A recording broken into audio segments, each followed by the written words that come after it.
Derek had tried to claim the documents were fabricated.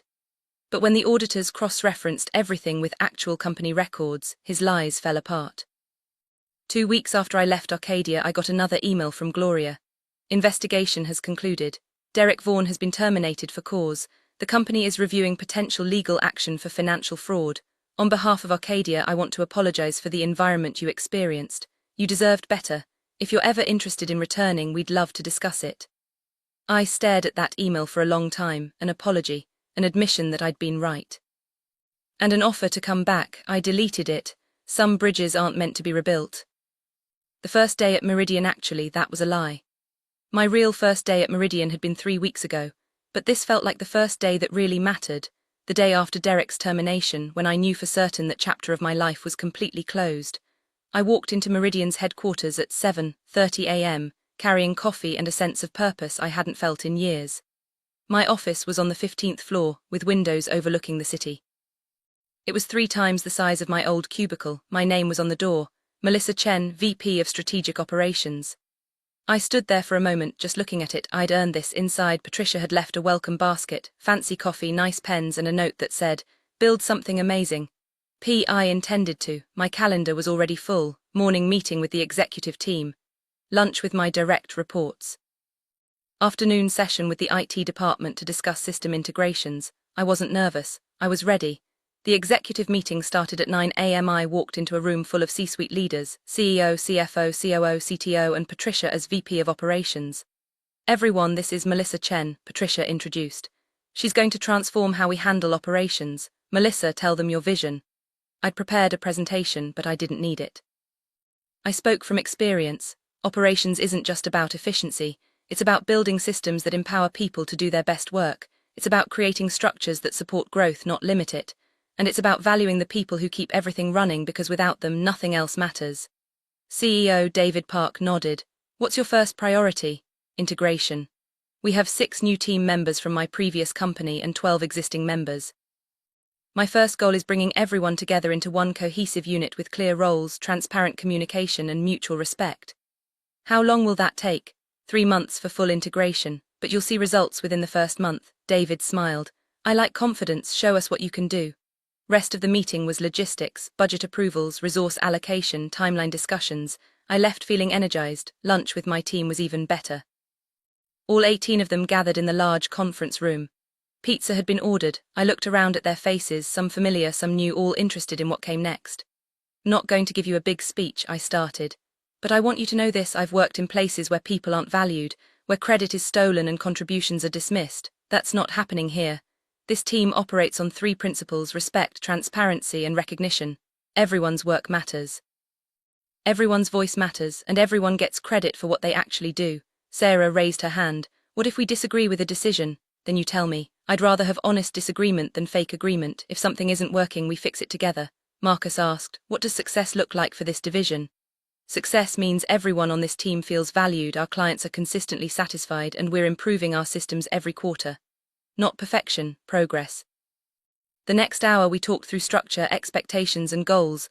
The Meridian veterans seemed cautiously optimistic. My former Arcadia team looked relieved and happy. By the end of lunch, I could feel the group starting to gel. That afternoon, I met with it to discuss system needs. "What do you need from us?" the IT director asked. "A clean, intuitive interface for tracking operations metrics. Something the whole team can access, transparent data. Can build that." "How long?" 6 weeks for full deployment, 2 weeks for a working prototype. "Perfect, let's start." I left work that day at 6 p.m. earlier than I'd left Arcadia in 2 years. On my way out, I passed Patricia's office. She waved me in. "How was day 1 of the new chapter?" "Amazing, thank you for this opportunity. Thank you for taking it and for bringing such talented people with you. They deserved better than what they had." Patricia smiled. "So did you. Now you both have it." I drove home that night thinking about Derek, probably sitting in his apartment, unemployed and disgraced. I didn't feel guilty. I felt free. The poaching accusation. 2 weeks into my new role, a certified letter arrived at Meridian's legal department. Patricia called me into her office that afternoon. "Derek's trying to sue you," she said, handing me a copy of the letter. I read it quickly. The letter, sent through Derek's personal attorney, accused me of corporate espionage, coordinated poaching, trade secret theft, and intentional interference with business relationships.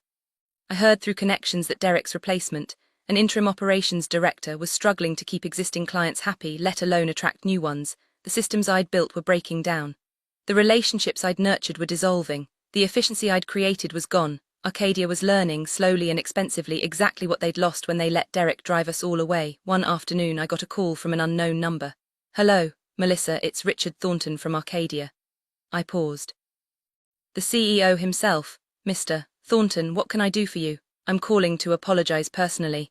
The investigation confirmed everything you reported about Derek. He's been terminated and we're reviewing our management oversight processes." "I appreciate that. Also wanted to ask if you'd consider consulting for us. We're struggling to maintain the operations systems you built. We'd pay competitive consulting rates. And if you were interested in returning full-time, we'd offer you Derek's former position with significant improvements." I took a breath. "Mr. Thornton, I appreciate the offer, but I'm happy where I am.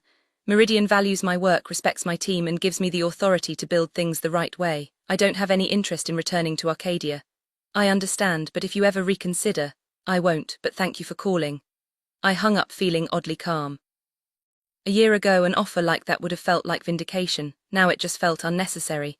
I didn't need Arcadia's approval anymore. I'd built my own success somewhere that appreciated it from the start. That evening, Patricia and I reviewed the client transfers. "You know what this means?" Patricia said. "What? You didn't just leave Arcadia. You took their best clients, their best employees, and their credibility. Derek didn't just lose his job, he destroyed the entire department." I corrected. "Derek destroyed something that only worked because we held it together. Once we left, everyone saw what was really there, nothing." "Either way, you won." I thought about that. I didn't win because Derek lost. I won because I finally valued myself enough to leave. Patricia smiled. "That's exactly the kind of leader we need here." We clinked our coffee mugs together to new beginnings and better endings. The audit report. 3 months after leaving Arcadia, I received a formal notification. The company's internal investigation had concluded. Gloria Martinez sent me a copy of the executive summary, not because I requested it, but because she thought I deserved to know the outcome. I opened the PDF on a Saturday morning with my coffee. The report was 47 pages long. I read every word. Executive summary. The investigation into Derek Vaughan's conduct as VP of Operations has revealed systematic misconduct spanning approximately 2 years, financial misrepresentation. Mr. Vaughan inflated revenue figures by an average of 14.7% across 8 quarterly reports. He reported non-existent efficiency savings of $410,000. He claimed salary and benefits for a fictitious employee for 6 months, totaling $48,000 in fraudulent payroll expenses. Credit misattribution. Documentation shows Mr. Vaughan consistently presented work completed by his team members, specifically Melissa Chen, Sarah Winters, Marcus Thompson, and Jennifer Hayes, as his own innovations. Over 30 distinct instances were verified. Hostile work environment. Multiple team members reported being dismissed, undermined, and professionally devalued. Mr. Vaughan's performance ranking system announcement violated company HR policies and was implemented without executive approval. Client relationship damage. Mr. Vaughan concealed client complaints and misrepresented satisfaction metrics. His actions directly contributed to the loss of 6 major accounts following the mass resignation of the operations team. Recommendation. Termination for cause, revocation of all severance benefits, consideration of legal action for financial fraud, industry notification as appropriate, status. Mr. Vaughan was terminated effective date. The company has reported the financial discrepancies to relevant regulatory authorities. Former operations team members have been issued formal apologies. I set down my coffee. They'd found everything, every lie, every stolen credit, every manipulated number. Derek wasn't just fired, he was professionally destroyed. There was a second document attached, a personal letter from Richard Thornton. "Dear Melissa, I owe you an apology beyond what I can express in this letter. You worked with integrity, dedication, and exceptional skill for 2 years, and our company failed to protect you from a manager who exploited your contributions. The audit confirmed that you and your former team were the backbone of our operations department. Derek Vaughan took credit for your work while systematically undermining your professional standing. This is unacceptable, and it happened under my leadership. We have implemented new oversight procedures to ensure this never happens again.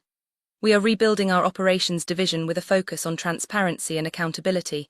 I understand you have moved on to Meridian Industries. They are fortunate to have you. But if you ever reconsider, Arcadia would welcome you back at any level you choose. You deserved better. I'm sorry we didn't provide it when it mattered. Respectfully.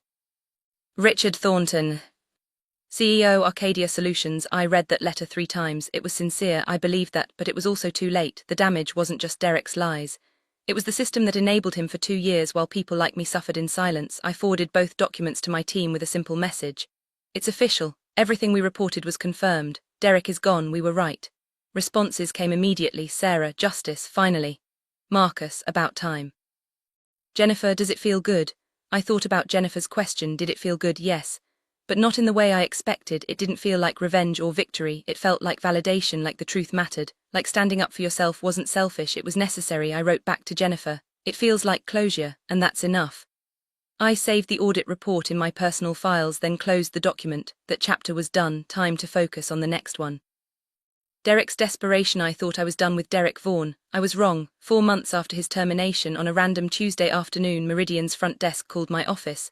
MS. Chen, there's a Derek Vaughan here asking to see you. He doesn't have an appointment. My stomach dropped. Tell him I'm not available. I did. He says he'll wait. I looked at Patricia, who was in my office reviewing quarterly reports. Derek's downstairs, I said, her eyes widened. Want me to call security? I thought about it. Part of me wanted to just have him removed, but another part, the part that had spent 2 years being silenced, wanted to face him one last time. No, I'll go down. But stay on the phone with security just in case. Patricia nodded and picked up her desk phone. I took the elevator down to the lobby, my heart pounding. Derek was standing near the windows looking out at the street. When he heard my footsteps, he turned around. He looked terrible. His suit was wrinkled. His face was unshaven. His eyes had dark circles under them. He'd lost weight, and not in a healthy way. Melissa, he said, thank you for seeing me. I'm giving you 5 minutes. What do you want? I need you to make this stop. Make what stop? The investigation, the industry blacklist, the criminal referrals. I can't get hired anywhere. My reputation is destroyed. I need you to tell them it was all a misunderstanding. I stared at him in disbelief. A misunderstanding? You took things out of context. The numbers weren't fraud, they were projections. The credit issue was just corporate communication style. You made it sound worse than it was. Derek, I didn't make anything sound like anything. I gave HR facts, documents, numbers. They investigated and found exactly what I said they'd find, that you lied, stole credit, and committed fraud. It wasn't fraud. You created a fake employee to collect salary. That's literally fraud. His face went red. That was a clerical error. 6 months. Melissa, please, I'm asking you to help me. I made mistakes, okay, I admit that. But I don't deserve to have my entire career destroyed. You destroyed 7 people's careers for 2 years, Derek. You took our work and claimed it as yours. You dismissed our contributions. You made us feel worthless. And when we finally left, you tried to sue us. I was desperate. So were we, but we didn't lie, cheat, or steal to get ahead. We just did good work and hoped someone would notice. You made sure no one ever did. Derek's shoulders slumped. I made you who you are, Melissa. Before me, you were just another operations coordinator. And there it was, the same lie he'd been telling himself all along. I looked at him calmly. No, Derek, I made you look competent. There's a difference. Every system you took credit for, I built it. Every client you impressed, I maintained the relationship. Every innovation you presented to the board, it came from my team. You didn't make me, you held me back. And the second I got away from you, I became a VP at a better company with a better team and better results. You're going to throw away everything we built together. We didn't build anything together, I built it. You put your name on it. That's not partnership, that's theft. Derek's voice cracked. I have nothing left, no job, no references, no prospects. You have everything. Can't you just let this go? Let it go, Derek. I already did. I left. I moved on. I built something better.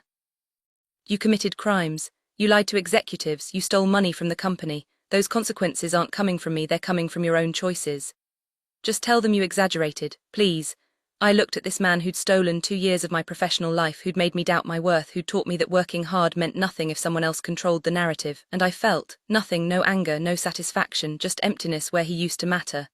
No, I said simply. Told the truth. What happens to you because of that truth is not my responsibility. You should have thought about consequences before you decided other people's work was yours to take. Melissa, we're done here. Don't come back to this building. Don't contact me. Don't contact anyone from my team. You made your choices, now live with them. I turned and walked toward the elevator. I'm sorry, Derek called after me. I'm sorry, okay, I'm sorry. I pressed the elevator button without turning around. Not sorry you did it, I said quietly. You're sorry you got caught, there's a difference. Elevator doors opened, I stepped inside. The last thing I saw was Derek standing in the lobby looking completely broken. The doors closed, I rode back up to my office in silence. Patricia was waiting, still on the phone with security. "Are you okay?" she asked. "Yeah, I am." "What did he want?" "Forgiveness, mercy, for me to lie and say the investigation was wrong." "What did you say?" I said no.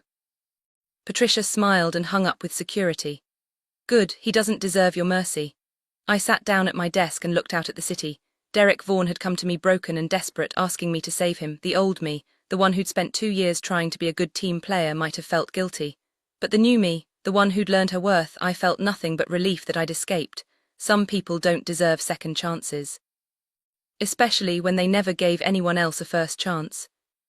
The industry recognition. 6 months after leaving Arcadia, I got an unexpected email.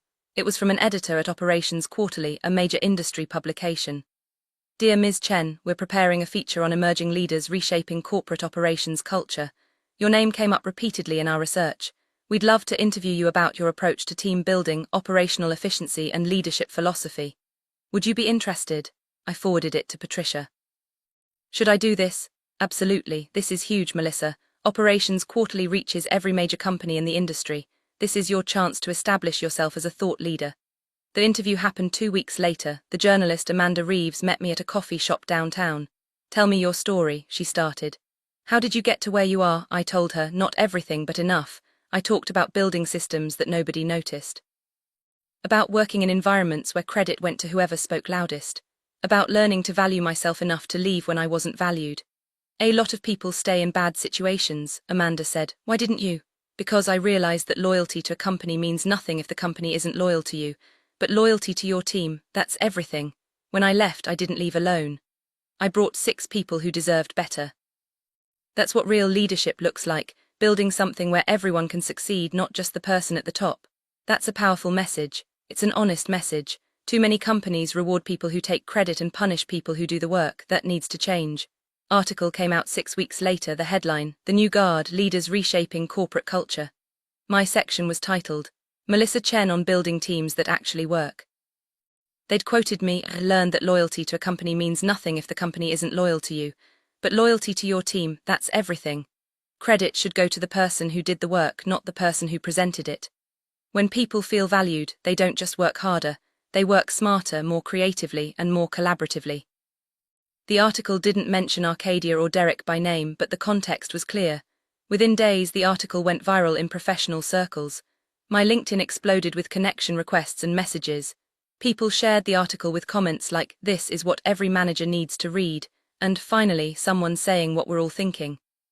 I got invitations to speak at conferences, requests for podcast interviews, messages from people thanking me for putting into words what they'd experienced. One message stood out. It was from a young woman named Priya. "I've been working for a boss who takes credit for everything I do. I thought I was crazy. Your article made me realize I'm not. I just resigned. Thank you for showing me it's okay to value myself." I responded, "You're not crazy, you're talented. Don't let anyone convince you otherwise. Good luck in your next role." Patricia was thrilled. "Do you know what this means? Every company in the industry is reading about your leadership philosophy. You're influencing how people think about operations." "I'm just telling the truth. That's exactly why it matters." The speaking invitations kept coming. I accepted 3. A conference on operational excellence, a Women in Leadership Summit, and a university business school guest lecture. At each one I told a version of the same story. Value people, give credit where it's due, and build systems that empower everyone, not just management. The response was overwhelming. After my conference talk, a line of people waited to speak with me. Operations managers, team leads, even a few CEOs. One man said, "I think I might be Derek in my company. Your talk made me realize I've been taking credit for my team's work. I need to change that." I said, "You do." Another woman said, "I'm about to resign from a job like your old one. Your story gave me courage." "Trust yourself," I told her. "You know your worth." By the end of 6 months, my name had become associated with a specific philosophy: transparent leadership, equitable credit, and team-first management. Companies were reaching out to Meridian asking for consulting based on Melissa Chen's approach. It was surreal. I'd gone from being invisible to being influential, not because I'd changed, because I'd finally stopped letting someone else define my value. The empire she built 1 year after leaving Arcadia, I sat in Meridian's executive conference room for a very different kind of meeting. David Park, the CEO, stood at the head of the table. "Melissa, I asked you here to discuss your role going forward. My stomach tightened. Was this a performance review? A problem? Your division has become our highest performing unit, David continued. Client satisfaction is up 34%. Operational efficiency has improved 41%. Team retention is 100%, not a single person has left. And we've gained 12 new clients specifically because they wanted to work with your team. I relaxed slightly. Thank you, my team works incredibly hard. That's exactly the point. Your team, the way you've built your division, the culture, the systems, the results, it's what we want across the entire company. Patricia smiled at me from across the table. David continued, we're promoting you to Senior Vice President of Operations. You'll oversee all operational divisions, not just your own. Your salary will increase to $180,000 plus performance bonuses, and you'll have full authority to implement your leadership approach company-wide. I stared at him. SVP, that's what you've earned. You took 6 people and built them into a powerhouse. Now we want you to do that for 150 people. I looked at Patricia. What about your role? And moving to Chief Strategy Officer, Patricia said. This was my recommendation. You're ready for this, Melissa. After the meeting, I walked back to my office in a daze, SVP, leading the entire operations division of a major company, at 34 years old, 1 year after being told I was functionally replaceable. I called my team together that afternoon. All 6 of them, Sarah, Marcus, Jennifer, Kai, Leticia and Tom, plus the 12 others who'd joined the division over the past year. I have news, I said. I've been promoted to SVP, which means I'll be overseeing all operations divisions, not just ours. They erupted in applause. That's amazing, Sarah said. Totally deserved, Marcus added. What happens to our team? Kai asked. Team stays together. But we're also going to help build the same culture across the entire company. The principles we've established here, respect, transparency, recognition, we're expanding them. That's huge, Jennifer said. It is, and I couldn't have done it without you. Every single person in this room contributed to making this division successful. This promotion isn't just mine, it's ours. Tom raised his hand. Does this mean we're getting raises too? Everyone laughed. Yes, actually, everyone's getting performance bonuses and compensation reviews. You've earned it. That night I sat in my new office, even bigger, even higher up, and thought about the journey. 2 years ago I'd been sitting in a cubicle at Arcadia watching Derek take credit for my work. 1 year ago I'd walked out of that building with nothing but documentation and determination. Now I was an SVP, leading a division of 150 people, with a reputation in the industry and a team that actually valued me. Derek had been wrong about everything. I wasn't replaceable. I was essential, and the people who recognized that had given me the space to prove it. Over the next 6 months, I worked with HR and the executive team to implement what we called the Transparent Operations Initiative. Every operations manager had to document team contributions clearly. Credit had to be given to the actual person who did the work. Performance reviews included 360-degree feedback.